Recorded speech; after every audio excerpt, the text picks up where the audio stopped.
ব্যবহার করে বিভিন্ন ক্ষেত্রে নিজেকে জাহির করার একটি চেষ্টা করি।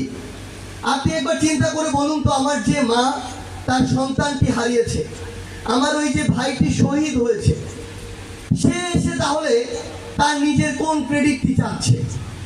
সে তার যে ত্যাগটি সেটিকে কিভাবে জাহির করছে?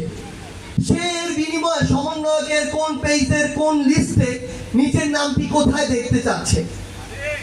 যে ভাইটি এখনো অসুস্থ হয়ে হাসপাতালগুলো পড়ে রয়েছে, হাসপাতালগুলোতে পড়ে রয়েছে, হাত হারিয়েছে, পা হারিয়েছে, চোখ হারিয়েছে, ইভেন আমাদের যে ভাইগুলো যেভাবে গুরুতর আহত হয়েছে, এমন অনেক ভাই বোন রয়েছে যাদেরকে তাদের সারা জীবন এটি নিয়ে সাফার করতে হবে। এই আহত হওয়া, এই প্রতিবন্ধকতা নিয়ে সারা জীবন চলতে হবে।